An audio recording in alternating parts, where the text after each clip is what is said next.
Seven Truth. politique na po na émission buy jox ndaw yi kàddu ñu ñëw taxaw exprimer wu expliquer wax yan point ak yan solution la ñuy def pour mën a am benn sorte de crise selon seen gox wala Sénégal nekkatul émission bi woo politicien bi mu ñëw toog di dige mais déedéet kii politicien bu bees bi la di Sénégal soxla day ñëw wax naka la ñuy def ak yan yoon la ñuy jël pour génn ci Fouta Guinée. Bonsoir, Politique Neuf revient ce soir avec comme invité M. Abdoul Aziz Sen, M. Abdoul Aziz Seck, membre de la cellule de la communication du parti APR, ou bien de la coalition Benno Bokk Yakaar, responsable communal en même temps et départemental de Rufisque. Aujourd'hui, on va essayer de tourner autour de la communication de campagne, mais aussi du programme pour les élections législatives. On va faire le pourtour et essayer d'expliquer un peu lan la Benno Bokk Yaakaar teg ci table bi par rapport ak Wallu wala par rapport ak Aar wala par rapport ak Yewwi Askan Wi. Monsieur Seck ñu ngi lay nuyu. maa ngi leen di fay. C'est un plaisir pour moi de découvrir Seven Truth. J'ai été agréablement surpris bi ma ñëwee fii ba gis comment vous êtes installés, les locaux et tout le matériel qui s'y est. Donc franchement félicitations à vous. C'est un plaisir de voir qu'au niveau de la zone qu'il y ait quand même une télévision qui est en train de... Voilà, donc c'est toujours un plaisir de venir. Et puis voilà, en tout cas, merci beaucoup de m'avoir invité. Merci beaucoup, M. Seck. Tey ñuy waxtaanee lépp lu tourner autour de quel type de communication porter. Parce que ñi ngi dem ci ay élections te il faut au moins leur donner quelque chose comme menu la. ku ne nee na nii laa koy toggee nii laa koy yàkkee. tey xam naa dinañ waxtaan ci lu jëm ci Benno Bokk Yaakaar ana yan pexe ak yan kàddu ak yan kàllaama la ñuy teg pour que nit ñi mën a au moins amaat ci ñoom yaakaar comme dañuy booloo Benno Bokk Yaakaar. donc tey xam naa ni slogan wu Benno Bokk Yaakaar di nga ko mën a retracer mais ci kaw loolu balaa ñuy fay yegg nga wax ñu kan mooy Abdoul Aziz Seck fan la jaar lan mooy cursus am. Merci. Bon, Abdoul Aziz Seck, c'est un natif de la zone de Kër Daouda Sarr. juddoo fi yaroo fi jànge fi aussi ba jóge fii dem Tëngéej au lycée Abdoulaye Sadji voilà ba amee baccalauréat ensuite dem à l'IEP de Grenoble jóge fa ñibbi si Sénégal après commencé liggéey à la perception municipale de Dakar. Jógee perception, je suis parti en Israël pour une formation qui était axée sur un diplôme international sur le rôle des syndicats dans la création d'emplois. Et ensuite, après mon séjour en Israël, j'ai fait un détour en fait en Italie où je suis resté pendant une bonne dizaine voire 15 ans. Et voilà, j'ai toujours un pied là-bas parce qu'il y a ma famille qui est là-bas. Donc, Italie, j'ai été président de l'association des Sénégalais de la ville de Podibonsi, dans la région de Sienne.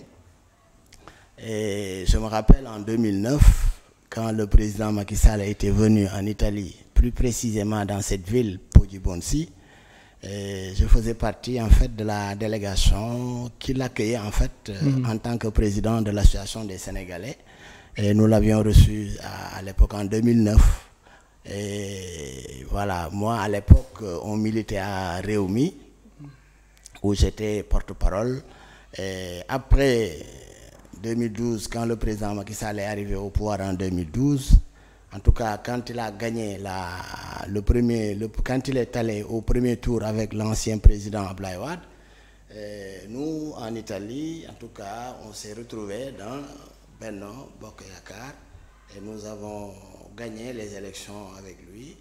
Et en 2013, je suis rentré et j'ai été nommé chef de cabinet du ministre, à l'époque, ministre de l'assainissement et de l'hydraulique et de l'assainissement, Oumar Gueye. Et voilà, nous avons cheminé au ministère du Tourisme et des Transports aériens, au ministère de la Pêche et de l'Économie maritime et aujourd'hui au ministère des Collectivités territoriales, du Développement et de l'Aménagement des territoires. Bon, j'ai été aussi J'ai fait un certificat en sciences juridiques et fiscales à Subdeco, Dakar. Et j'ai été aussi administrateur de Dicket Service International, une société que j'avais créée en Italie quand il y avait la crise en 2008 et que j'ai perdu mon travail, je peux dire, là où je travaillais. Donc après, j'allais dans les plages pour vendre un peu des habits comme ça. Finalement, j'ai dit pourquoi pas créer quelque chose. Et là, j'ai créé une structure qui s'appelait Dicket Service International, qui s'occupait en fait de la traduction des documents pour aider en fait les Sénégalais à régler leurs problèmes de documents, leurs problèmes de papier, les problèmes de passeport. Tout ça, c'est moi qui s'en occupais. Et puis donc, voilà.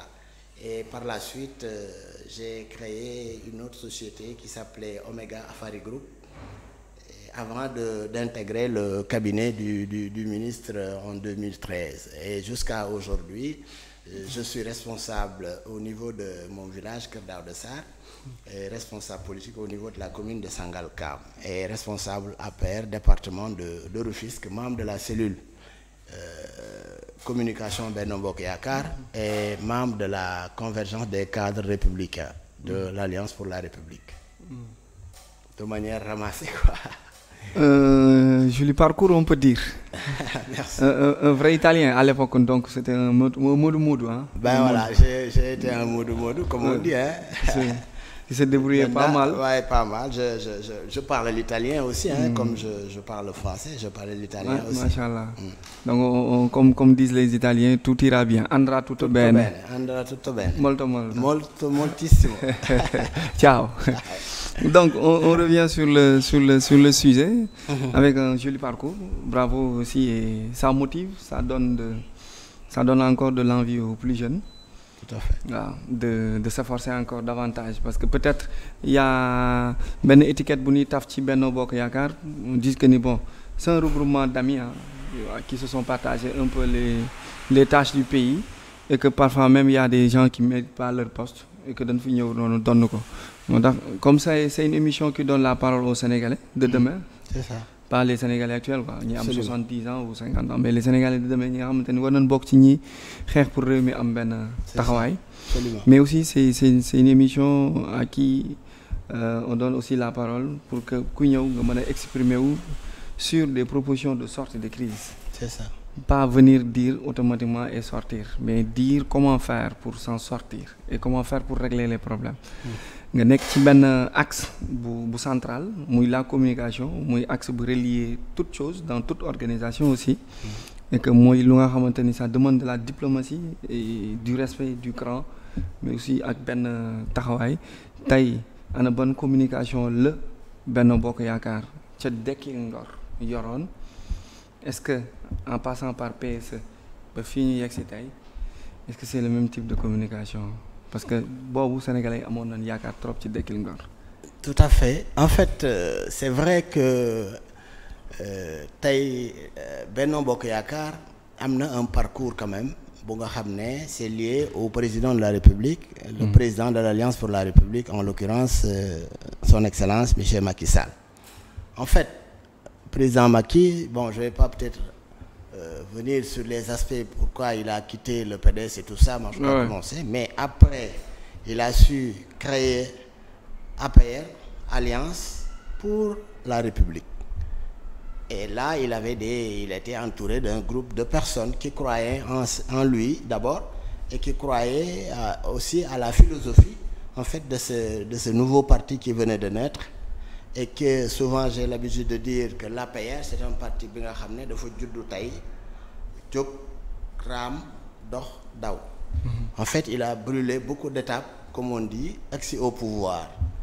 Et ça, on peut dire aussi, c'est par le génie en tout cas du président de notre parti, en l'occurrence le président Macky Sall, bi nga xamee ne en 2012 après ñëw na dem élection ak ñi nga xam ne ñoo fi nekkoon, les partis traditionnels, à savoir en tout cas les plus anciens qui doon nekkoon ci landerneau bi ci moment boobu, en l'occurrence le parti socialiste, l'AFP de Moustapha Niasse, le renouveau de Djibo Leyti Ka, l'ALD, le RND, AJ-PDS et tous les autres là, PIT, Et finalement, donc, Macky est arrivé deuxième derrière le président Abdoulaye Wade.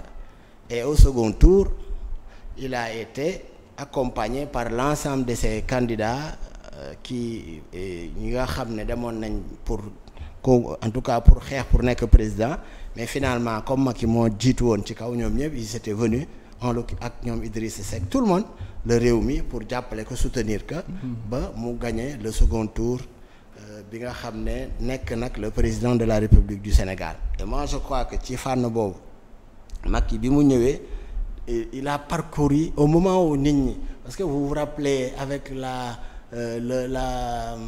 Abdoulaye Wade ak son troisième mandat, Sénégal ñëpp ñu ngi woon ci rivé à Dakar, kenn ñenn ñi ne duñ dem campagne. Pourquoi? Parce que dañuy xeex pour que Wade bañ a bokk ci élection yi. Mais étant un homme averti, le président Sall est allé en tout cas waxtaan ak sénégalais yi, parcourir le Sénégal, reparcourir le Sénégal, dox wax ñëw ba finalement les Sénégalais am ci moom yaakaar à travers un programme bien déterminé, à savoir le yoonu yokkute bi nga xam ne moo nekkoon suñu kii de campagne. ñu dem ci Sénégalais yi def ñu confiance ba au deuxième tour ñu dem gagner réew mi. Mu commencé nag di gouverner de 2012 ba 2014 mu indi nag li nga xam ne mën nañ wax tey moo révolutionné la face du Sénégal, en l'occurrence le plan Sénégal émergent bi nga xam ne tey c'est le référentiel unique de toutes les politiques de développement du Sénégal.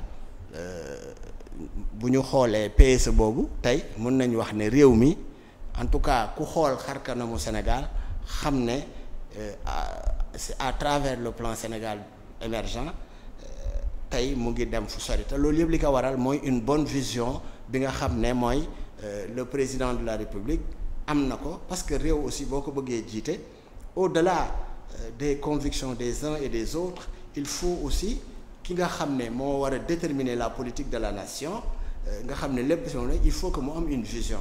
Vision bi nga xam ne moom le président Macky Sall am mooy cette belle vision matérialisée ko à travers le plan Sénégal émergent. Souvent damay wax ne, je prends un exemple boo xam ne mooy le président de la Corée du Sud nga xam ne 50 ans avant la Corée était moins nantie que le Sénégal. Mais qu'est-ce qui s'est passé? Quand le président Park est venu, il a imposé aux Coréens un modèle, c'est-à-dire un plan pour que ñu liggéey, c'est-à-dire un plan axé uniquement sur le travail, c'est-à-dire travailler jusqu'à mourir. Et généralement, quand tu travailles jusqu'à mourir, vous aviez droit à des obsèques nationales et tout ça. Votre famille était fière et tout ça. Mais tout ça a un résultat aujourd'hui. La Corée aujourd'hui est vraiment, la Corée est au top aujourd'hui du point de vue développement avec Hyundai, Samsung. Vous voyez, donc c'est ça. Et moi, souvent je dis que voilà, je vois le président Sall à travers ce monsieur-là, parce que il a su mettre en place ce plan Sénégal émergent bi nga xam ne ñu décliner donc en 3 phases, axe 1, transformation structurelle de l'économie vers une croissance inclusive. Et vous voyez ce que le président a eu à réaliser en termes d'infrastructures au Sénégal, c'est énorme. Axe 2 bi c'est en fait le développement social ak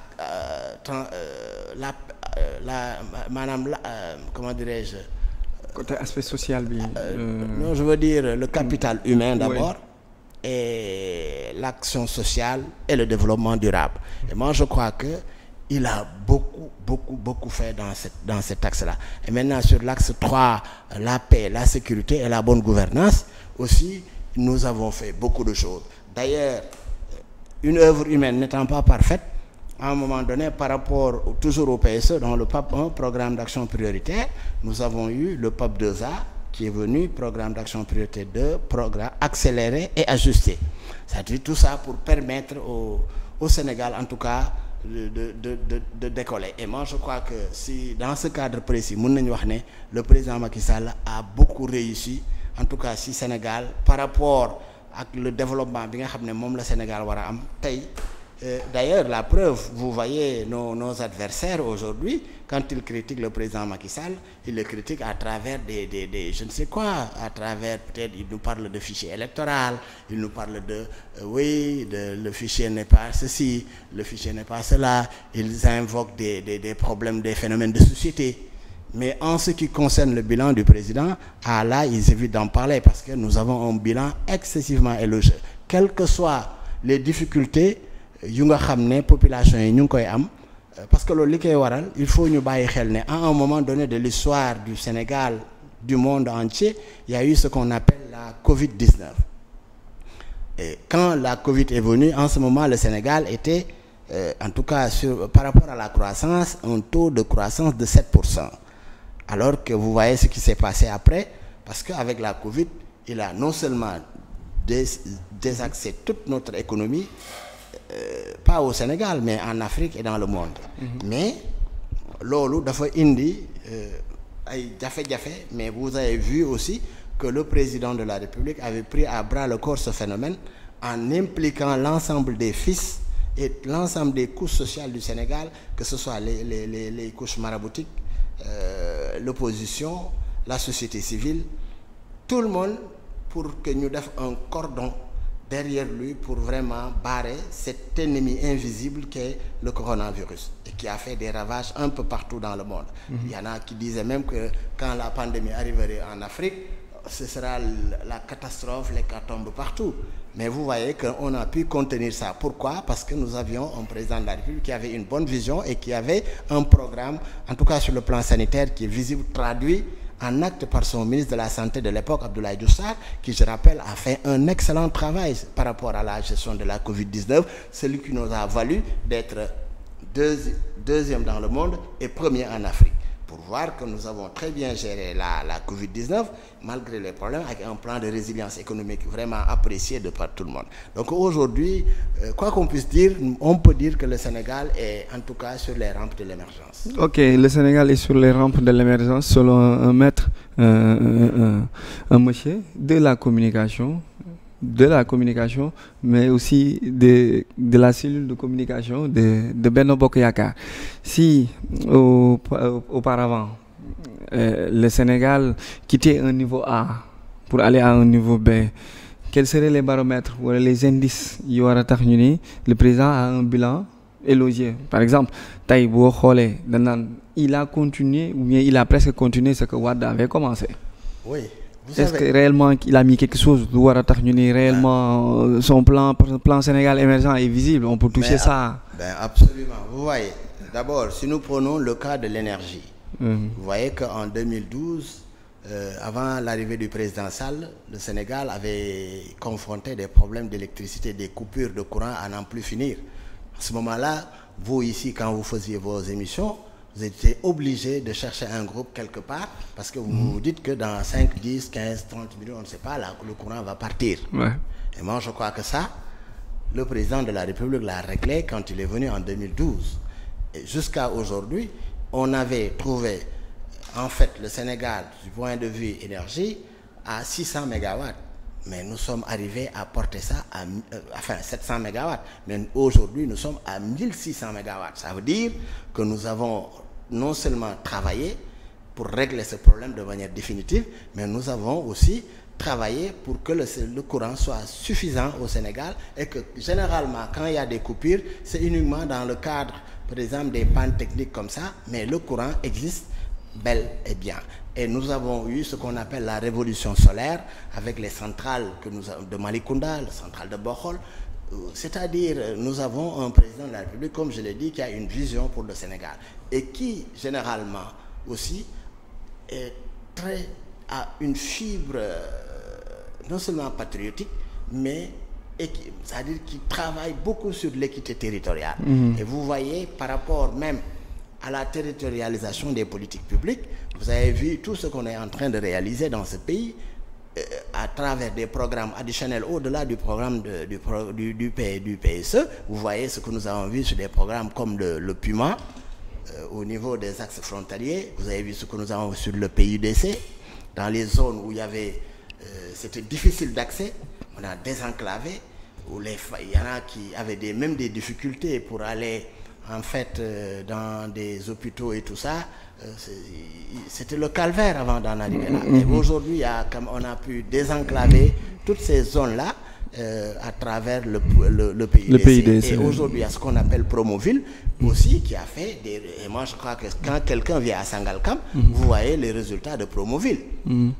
Donc Sangalkam avant, moi je connaissais Sangalkam avant, il y avait partout du sable. Aujourd'hui, il y a partout, c'est le pavage est partout et tout ça, c'est par rapport au Promoville. Et au-delà, il faut comprendre aussi que le président de la République, sur le plan infrastructurel, quand même, il a construit des universités, il a construit des stades, il a construit beaucoup d'infrastructures sportives.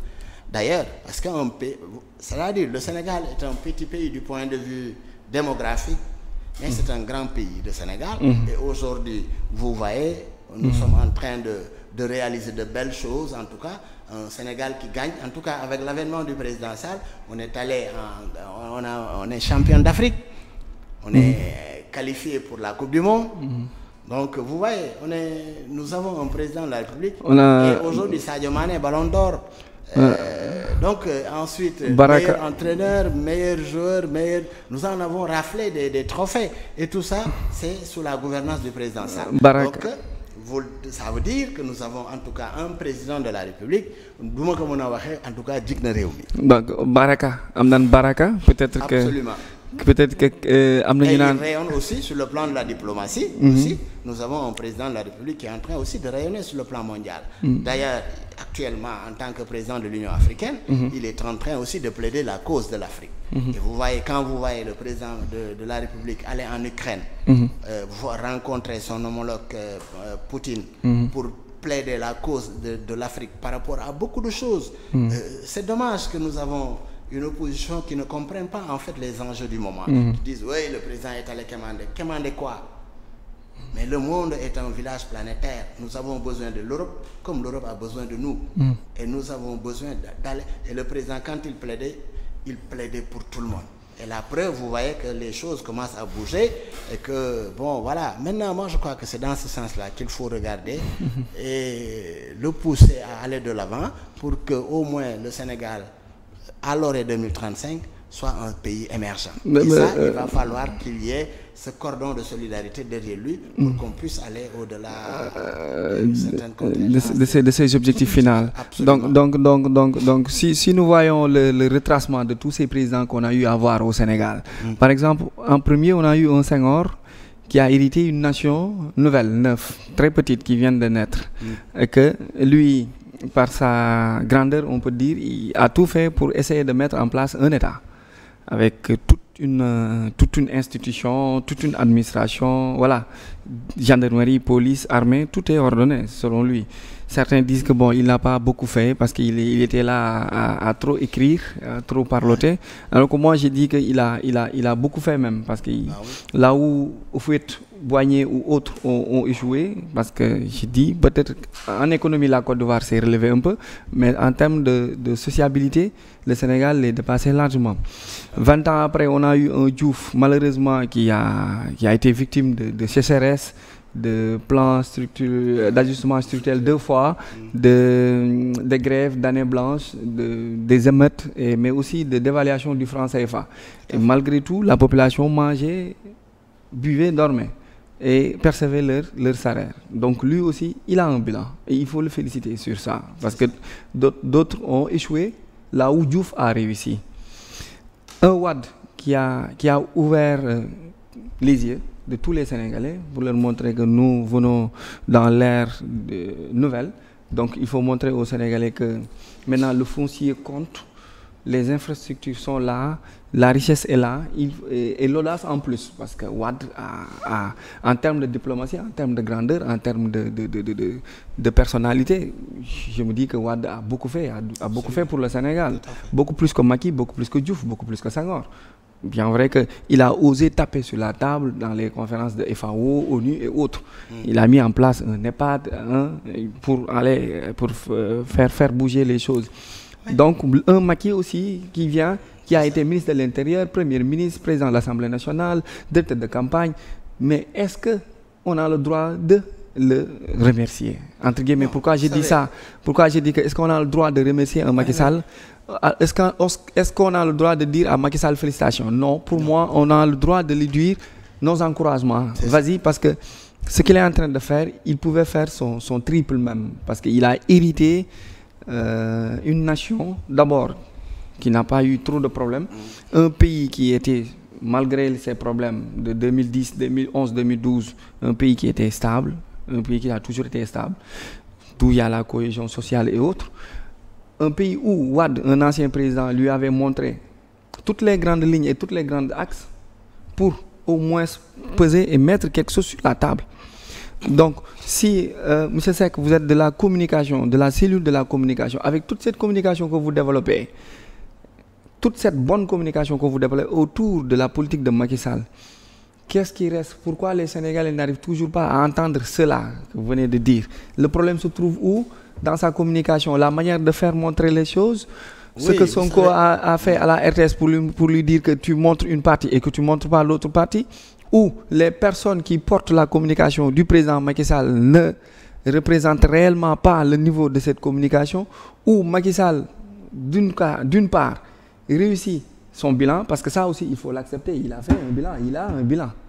Même si nous sommes partie de la jeunesse qui dit à chaque fois qu'il n'a pas encore réussi son job, moi, malgré ça, je dis qu'il a un bilan. Il a un bilan et j'accepte son bilan. Mais je dis qu'il pouvait mieux faire. Maintenant, qu'est-ce qui reste? C'est lui qui rate parfois sa communication.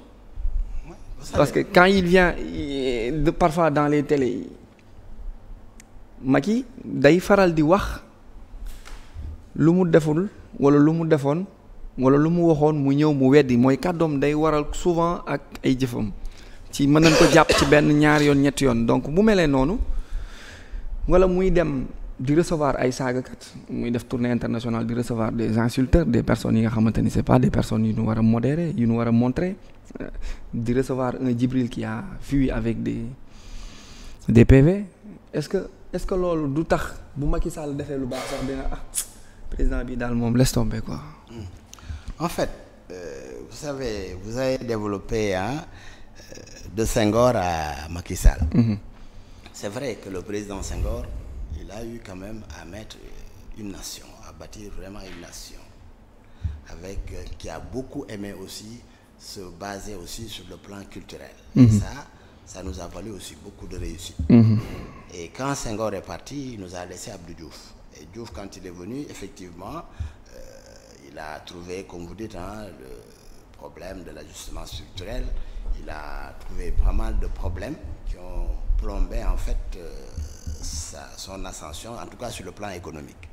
Et au-delà, mais il a réussi quand même, en tout cas sur le plan de la démocratie, Diouf a réussi quand même beaucoup de choses, parce que c'est avec l'avènement de Diouf qu'on a eu le multipartisme intégral, c'est avec Diouf qu'on a eu l'entrisme, c'est-à-dire son principal opposant, en l'occurrence le président Wade. Et c'est là où je suis très satisfait en fait de Wade Abdoulaye, en tant qu'opposant, qui a fait une opposition de 26 ans. Mais à chaque fois que le Sénégal était au bord du gouffre, qu'il y avait vraiment des difficultés, il venait négocier avec le régime en place, partager le pouvoir à un moment donné, calmer la situation sociale. Et moi, je crois que ça, c'était important. C'est-à-dire, quand on parle de patriotisme, on peut parler du patriotisme de Wade. Et ça a fait qu'il a beaucoup réussi, il a beaucoup fait. Et qu'en 2000, il est arrivé au pouvoir. Et quand il est arrivé au pouvoir, comme vous l'avez dit, Wade, il a pratiquement révolutionné un peu la façon de faire de la politique, la façon même de gérer l'État Wade, parce qu'en fait, il y avait une gestion classique de nos dirigeants qui ne regardaient que du côté de la France, et tout simplement. Et avec Wade, on voyait qu'il avait l'avènement des Arabes, des Asiatiques, les Américains, la Chine, le Brésil. Donc voilà. Et aujourd'hui, avec l'avènement du président Macky Sall, c'est vraiment au top. C'est vrai que la diplomatie sénégalaise a toujours été une bonne diplomatie. Mais aujourd'hui, le président Macky Sall, quand même, sur le plan de la diplomatie, il a beaucoup fait et le Sénégal est en train de rayonner sur le plan international parce que nous avons le leadership qu'il faut incarné par le président Macky Sall. C'est dans ce sens-là qu'il faut comprendre les choses. Maintenant, c'est vrai, le président Sall ne peut pas, en tant qu'être humain, ne peut peut-être pas tout faire qu'il soit rose comme ça. Des fois, il y a des manquements, c'est lié à la nature humaine. Il y a des fois des difficultés, mais ce qu'on peut comprendre et ce qu'on doit voir, c'est comment le président est en train de manager le Sénégal. Quand il y a des difficultés, vous le voyez toujours au front. Quand il y a des problèmes, il vient. Parfois, il prend son avion, hein, oui, pour mais des fois partir complètement et nous laisser avec le feu. Non, il faut pas le voir comme ça. Vous savez, un président de la République, il a un agenda. Il faut le comprendre comme tel. Des fois, il voyage parce qu'il y a des situations qui font qu'il doit aller quelque part, il doit aller rencontrer des homologues présidents, il doit entrer un peu par rapport à l'Europe sur des questions qui interpellent le monde. C'est dans ce sens-là qu'il faut le comprendre, que le président voyage. Il voyage pour l'Afrique, il voyage pour le Sénégal. C'est ça. Mais tout ce qu'il faut comprendre, c'est ça. Et le président Macky Sall est en train de travailler dans ce sens-là. Maintenant, et je prends toujours l'exemple de la Covid-19 en disant que des moments forts où le Sénégal a besoin d'être ensemble, ces moments-là, des fois, ma foi, l'opposition est absente. La plupart des événements, ils sont absents. Et ça, c'est pas bon. Je me réjouis quand il accepte de dialoguer avec le président de la République. Parce qu'en fait, la démocratie aussi a besoin de cette vitalité. Et ça, pour l'avoir, il faut que l'opposition... Moi, je suis de ceux qui pensent que nous devons avoir une opposition de qualité, une opposition vraiment très forte. Qui propose. Voilà, une opposition qui n'est pas là uniquement pour dire « Oh, toi, je m'y mets ». Nous devons avoir une opposition... par exemple, c'est là où je suis d'accord avec le président Idrissa Seck. Quand il faut proposer quelque chose, il le fait. Et c'est la raison pour laquelle, quand le Sénégal était dans des situations très difficiles, il a pris son courage à deux mains pour venir accompagner le président de la République. C'est ça un acte patriotique. Mais à chaque fois, vous créez des problèmes, vous attaquez les gens. Est-ce qu'il n'a pas mérité ça? Est-ce qu'il n'a pas créé tout ce problème? Non, vous ne pouvez pas dire qu'il... Mais aujourd'hui, s'il y a un président qui a révolutionné son pays, qui a travaillé pour son pays, c'est vraiment le président Macky Sall. Je ne le dis pas parce que je suis de la mouvance présidentielle, je ne le dis pas parce que je suis de l'Alliance pour la République, mais je le dis parce que c'est la vérité des faits. C'est la vérité des faits. Il faut moi, je pense que c'est Wade. Maintenant, sur le plan de la démocratie, il faut qu'on comprenne aussi que la démocratie, elle n'est pas naturelle. Par conséquent, il y a, à chaque fois, cette démocratie a besoin d'être encadrée. C'est dans ce sens-là que quand, par exemple, il y a des manifestations qu'on autorise et d'autres qu'on interdise, ça peut se comprendre. Parce qu'en fait, c'est vrai qu'au Sénégal, dans la charte fondamentale, les gens ont la liberté de marcher. C'est inscrit dans la Constitution. Et vraiment ça, c'est l'œuvre du président Abdoulaye Wade qui l'a mis. Donc, vous voyez, le Sénégal... Que Macky n'a pas respecté. Mais comment il l'a pas respecté? Mais bien sûr, s'il ne l'avait pas respecté, il l'aurait enlevé. Parce que c'est lui, excusez-moi, c'est lui qui est détenteur, en fait, du suffrage des Sénégalais. C'est le président de la République du Sénégal. Il a une majorité qui lui permet de changer beaucoup de choses. Et d'imposer le parrainage parfois pour faire bloquer certains autres. Vous savez, même en démocratie, on a besoin de filtres. Et moi, je crois que c'est dans ce sens-là qu'il faut comprendre. Est-ce qu'il le fait de bonne foi? Était un bon filtre. Mais de bonne foi? Si, c'est de bonne foi. Le parrainage est un bon filtre. Parce qu'en fait, vous voyez ce qui s'est passé.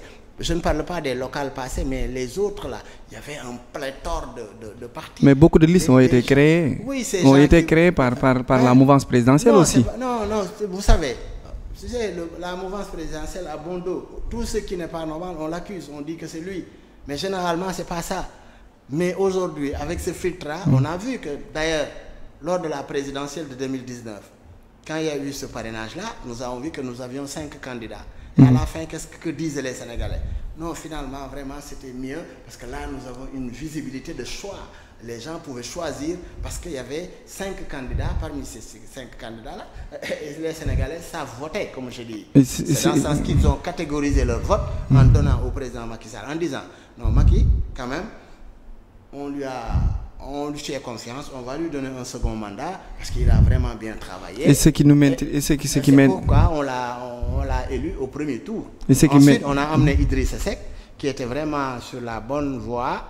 Et ensuite, le jeune Ousmane Sonko, qui est venu, après avoir passé par l'Assemblée nationale, en étant député, même s'il est passé par Forest, quand même, il a eu à faire quelque chose, celui qui lui a valu d'être troisième aux élections passées. Mais ce qui m'intrigue, Boun Abdallah Dionne donne même les résultats deux ans avant. Comment un ministre avant les élections peut dire que Macky va gagner à 58%? Vous savez. Ça aussi, dans la communication, ça, comment on l'appelle? Oui, vous savez, des fois, les gens accusent Massamba ou Mademba en disant que oui, ça c'était prévu. Les 5 candidats, il l'avait prévu. Le score, il l'avait dit. Vous savez,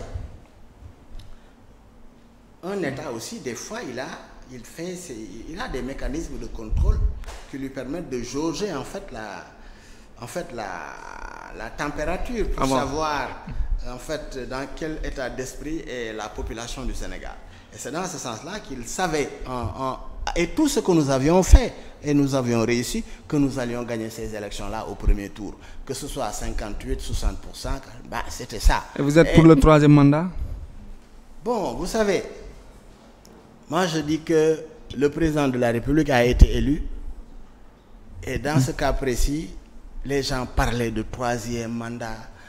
Oui, le président n'a pas droit au 3e mandat, le président a droit à un second quinquennat, le président a ceci, de cela. Et moi je crois que cette question, en fait, nous avons des institutions qui doivent se prononcer sur ces choses-là pour en parler. Mais nous, en tout cas dans le cadre de notre parti et dans le cadre de la coalition Benno Bokk Yakaar, le président nous a dit il ne faut pas verser dans ces trucs de mandat parce qu'en fait, nous, le Sénégal nous a fait confiance et que nous devons travailler. Comme nous ne sommes pas dans les bavardages de l'opposition là, des bavardages stériles là, nous sommes dans le temps de l'action. Et comme nous sommes dans le temps de l'action, nous n'avons pas le temps de parler de mandat ou quoi que ce soit. Raison pour laquelle cette question-là, pour moi, ça n'a pas encore sa raison d'être. Maintenant, généralement, les gens accusent le président à tort en disant que oui, le président veut un 3e mandat. Mais personne ne vous dira que le président a dit je veux un 3e ou je veux ceci ou et je veux cela. Son discours passé, quand tous les pays de l'UE ont signé, de CEDEAO disaient que bon, il faut aller à une limitation de mandat, sauf le Sénégal et le Togo. Oui, vous savez. Ça signifie quoi? Si Macky Sall ne signe pas pour une limitation de mandat, ça veut dire que Macky prône pour une candidature prochaine. Non, c'est pas évident. C'est pas évident. Tu sais pourquoi c'est pas évident? Dire que je mets des réserves pour tel programme ou tel, parce que c'est pas parce qu'en fait la constitution du Sénégal est très claire. Et le président de la République étant le gardien de la Constitution, moi je ne vois pas pourquoi il faisait quelque chose qui est contraire à la Constitution. Il ne l'a pas fait, il ne le fera pas. D'ailleurs, si vous voyez en 2000, quand il était venu en disant qu'il va réduire son mandat de 2 ans, mais en fait c'était parce que la Constitution ne lui permettait pas de le faire. Et on lui a dit, vous ne pouvez pas le faire. Donc c'est la raison pour laquelle il a accepté de terminer son mandat de 7 ans et aller reconquérir. Et si cette même constitution revient d'ici quelques mois ou d'ici 1 an à peine, avant 2024, lui dire que si on parle de 2 mandats consécutifs successifs, c'est 2 mandats c'est 2 quinquennats, 2 mandats de 5 ans. Alors que si toi, président, tu as fait un mandat de 7 avant les référendums et qu'on élimine ce mandat de 7 ans, on compte à partir de 2019, il te reste un autre mandat. Vous allez encourager le président Macky Sall à aller vers son 2e mandat de 5 ans, synonyme de 3e mandat? Non, vous savez, comme je t'ai dit, moi, on n'est pas encore dans ce cas de figure. Donc, moi, je ne vais pas faire de la météo politique.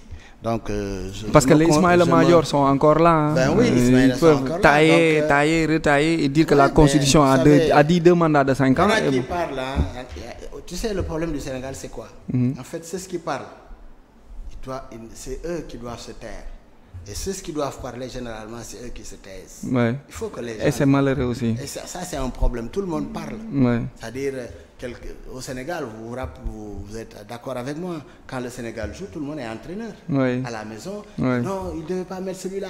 Non, pourquoi il a laissé ceci? Non, il devait laisser. Vous savez, nous sommes tous des entraîneurs. C'est pas mauvais en soi, ça veut dire que nous sommes passionnés de foot. C'est bien.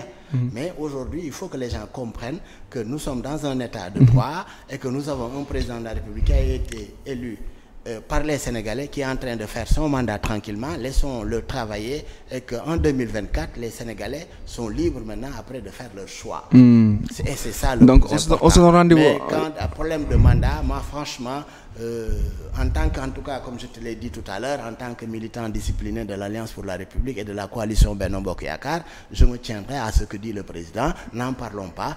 Travaillons, mettons-nous sur les objectifs, pourquoi on a été élus, travaillons sur ça.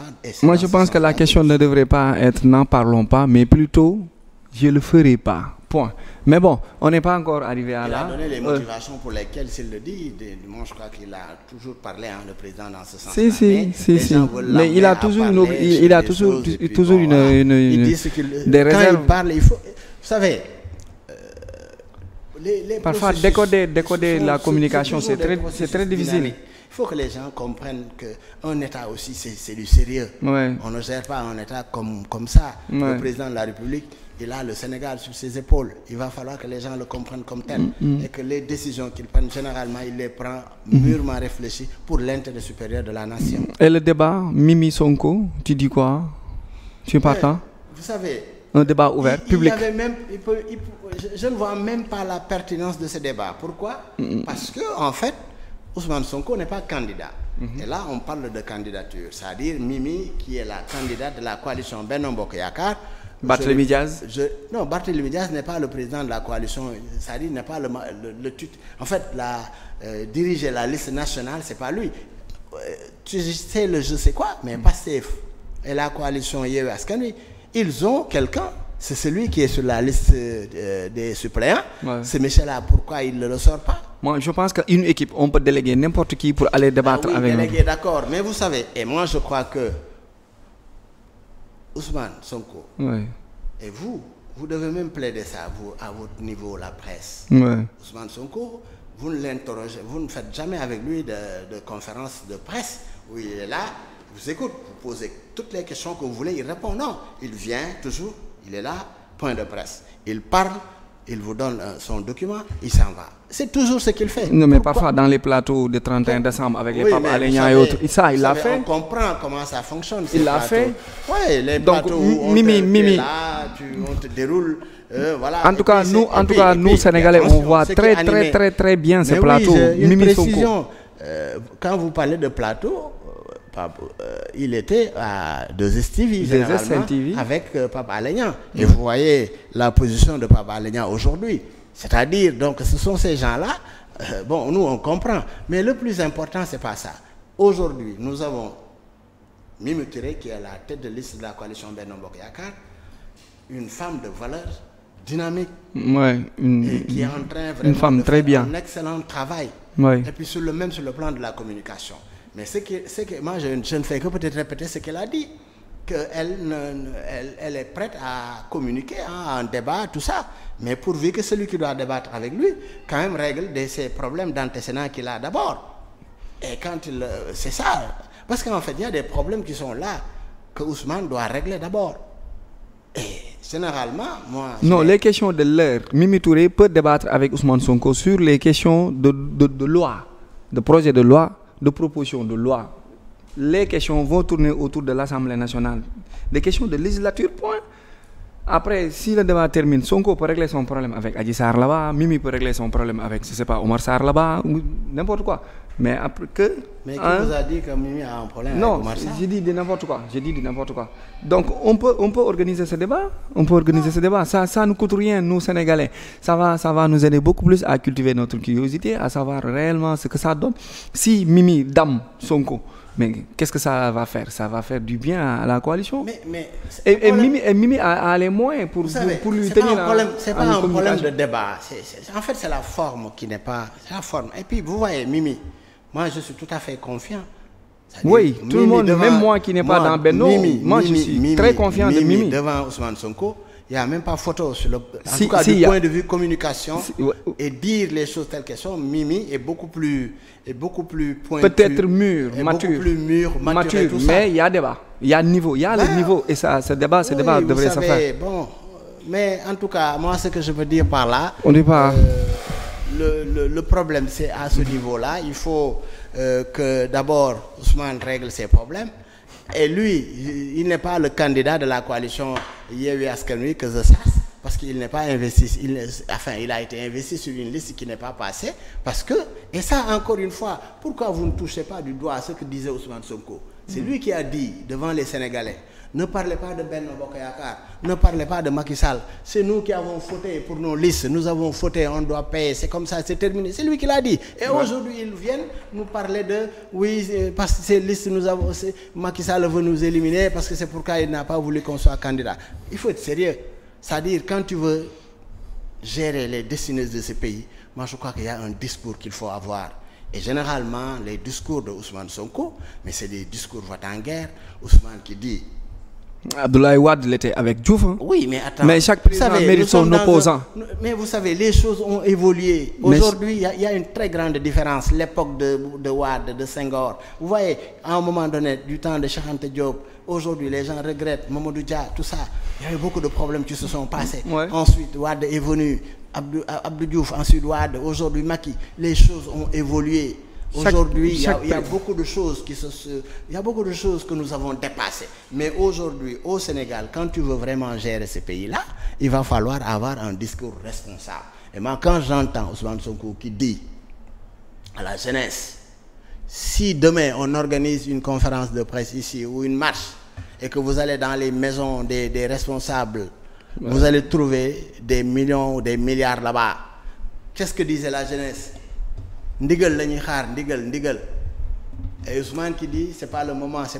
Ça c'est pas responsable. D'ailleurs, pour moi, quand le préfet a interdit la marche, c'est parce qu'il y a eu beaucoup d'éléments qui concouraient à ce qu'il y ait manifestement trouble à l'ordre public. Et c'est dans ce sens-là qu'il faut comprendre les choses. Et moi, je crois que Ousmane Sonko, aujourd'hui, c'est vrai qu'il est venu avec l'opposition. On ne peut pas l'empêcher, en tout cas, de battre campagne, comme tout le monde. Mais il n'est pas tête de liste. Ce discours de Ousmane Sonko, actuel, de 2022, il y a 10 ans, Macky Sall disait pareil. Quand il disait qu'on va déloger Wade au palais. Donc, Macky mérite que l'opposant qu'il doit avoir. Point. Non, vous savez, comme je l'ai dit, il y a toujours une évolution des temps. Voilà. Et que, bon, vous savez, moi je dis toujours que nous sommes en démocratie. Ouais. Les gens sont libres de dire leur choix, de dire ce qu'ils pensent. Mais pourvu que ça ne sape pas les fondements de la République. Parce que vous savez, le Sénégal est un pays un et indivisible. Quel que soit Alpha, nous sommes un pays, en tout cas... Un État. Un État où nous sommes tous ensemble, nous sommes tous des frères. Dans ta propre maison, vous avez votre frère qui est de l'autre côté. Ouais. Vous avez une sœur qui est dans un autre parti. Et ça ne vous empêche pas de partager le thé bouillon ensemble. Ça ne vous empêche pas de prendre le thé ensemble. Mais quand il s'agit de politique, chacun va de son côté. C'est ça la loi de la démocratie. Et la dernière question, comment Omar pourra faire pour renaître? Omar. Ça, Gueye, Sangalkam, oui. Mais quand vous dites comment il doit faire pour renaître, ça, pour moi, le mot est pas adéquat. Tu sais pourquoi? Avant, on disait que c'est un baobab. Oui, tu sais. Qui sera très difficile à déraciner. Oui, maintenant, il est tombé. Comment il va faire pour... Enfin, on dit qu'il est tombé, mais c'est relatif. Tu sais pourquoi? Omar Gueye n'a pas perdu Sangalkam, hein? Attention. Oui. Omar Gueye, lors de ces locales-là, il a perdu peut-être la commune. Et en fait, nous avons des éléments qui ont concouru à ce qu'il ne gagne pas de manière globale la commune. Parce que vous vous rappelez des villages qui ont été rattachés et qui pendant 8 ans, de 2013 à 2020, ils étaient toujours sur un combat pour avoir leur propre commune. Et que quand l'État a décidé de rattacher ces communes-là à la commune de Sangalkam... D'où Omar était très fier de recevoir ces villages et ces zones, de rattacher ça, pensant que ça va augmenter son audience. Mais quand il l'a fait, vous savez, moi-même qui vous parle, je faisais partie de ce collectif qui se battait pour la communalisation de 2013 à 2020. Et qui communiquait à Omar, qui disait à Omar que cela est bon en termes de foncier, mais pas en termes d'électorat. Oui, vous savez, c'est toujours possible. Qu'est-ce qu'il voyait venir? Il paraît que personne dans l'équipe voyait venir que si on augmentait Sangalkam, ça allait être très difficile pour Omar. Mais bien sûr qu'il y en a qui l'ont vu. Il y en a qui l'ont vu. Mais le problème, c'est pas de voir. Vous savez, Omar à Sangalkam, il a fait un score honorable.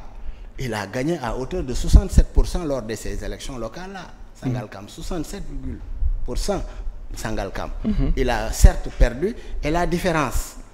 De plus de 2000 voix. Non, ceux qui ont gagné de manière globale, oui. Ils étaient à 6500 et quelques voix.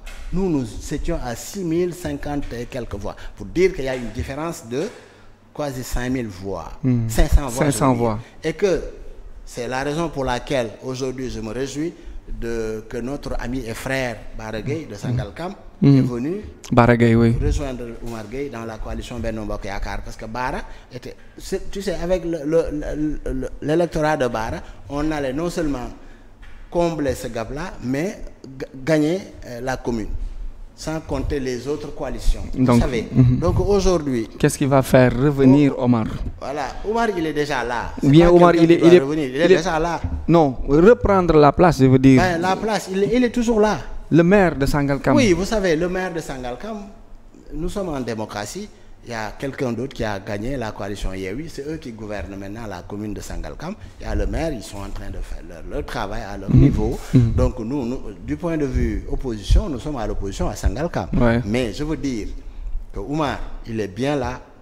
Il est en train de travailler, en tout cas pour que tout le monde soit ensemble, au niveau de Sangalkam, la commune, au niveau des autres communes, Bambilor et Tivaouane-Peulh-Niaga, et au niveau département. Nous sommes en train de travailler pour que tout le monde soit ensemble, pour qu'on puisse gagner ces élections législatives. Pourquoi nous devons gagner ça? Pour permettre au président de la République d'avoir une majorité qualifiée à l'Assemblée. Vous savez, c'est dommage quand on dit ouais, nous allons imposer la cohabitation pour permettre au président.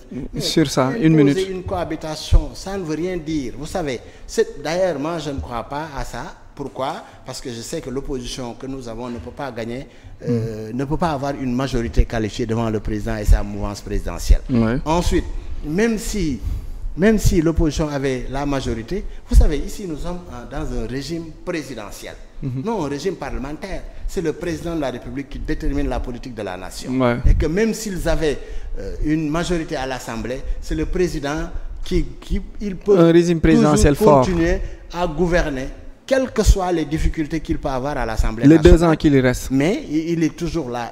Pour donc, les 2 ans qu'il reste. Ils disent que oui, cohabitation pour gérer, pour contrôler l'Assemblée, contrôler l'exécutif en nommant le Premier ministre, c'est pas évident. Attention. C'est pas évident, oui. C'est pas évident. Parce que c'est un régime présidentiel fort. Ben voilà. Okay, le dernier mot de M. Abdoul Aziz Seck. Bon, le dernier mot, c'est peut-être saluer en tout cas les militants et militantes de l'Alliance pour la République, de la commune de Sangalkam, de Bambilor, de Tivaouane-Peulh-Niaga, Jaxaay, département de Rufisque, et la cellule comme de Benno Bokk Yakaar, la convergence des cadres républicains, vraiment tous ceux qui travaillent pour permettre au président de la République d'avoir une majorité qualifiée à l'Assemblée nationale. Féliciter notre tête de liste, en l'occurrence Mimi Touré, qui est en train vraiment de faire un excellent travail sur le plan de la communication, qui va au Sénégal des profondeurs et qui sait toucher du doigt les problèmes. Donc vraiment tous nos encouragements et félicitations à Mimi, et qu'au soir du 31, que sa coalition puisse gagner largement ces élections-là. Si ça ne pleut pas dans trop de bureaux de vote. C'est un petit coucou à ma famille dans la diaspora. Je les lance un petit coucou pour leur dire que bon voilà, nous sommes très fiers et très contents, en tout cas du président Macky Sall et de sa coalition, tout en priant pour que Dieu nous aide à gagner ces élections-là, parce que ça y va de l'intérêt du pays, car nous avons un président de la République qui est vraiment soucieux de l'intérêt général, qui est soucieux, qui a une fibre sociale très, très forte, qui aide les populations à chaque fois que de besoin. Donc ça, c'est extrêmement important et que le Sénégal est en train d'impulser une certaine dynamique pour permettre au Sénégal de décoller et que d'aller à l'horizon 2035, que le Sénégal soit un pays émergent. Horizon 2035. Voilà. Peut-être prochainement on parlera de l'immigration irrégulière. Ben voilà, un revenant, ce peut-être. sera un grand plaisir de revenir là-dessus pour en parler. Oui, buonasera, buonanotte. Non è ancora la notte, però ne parliamo la prossima volta. La prossima volta. La prossima volta andrà tutto bene. Ne parliamo e sono sempre disponibile per parlare di qualunque cosa che volete sapere. Grazie. Grazie mille. Grazie mille. Merci beaucoup. Politique 9 revient prochainement. Nuance FM Truth. Politique 9 Point 9 émission buy jox ndaw yi kàddu ñu ñëw taxaw exprimer wu expliquer wax yan point ak yan solution la ñuy def pour mën a am benn sorte de crise selon seen gox wala Sénégal nekkatul émission bi woo politicien mu ñëw toog di dige mais déedéet kii politicien bu bees bi la di Sénégal soxla day ñëw wax naka la ñuy def ak yan yoon la ñuy jël pour génn ci guuta gi.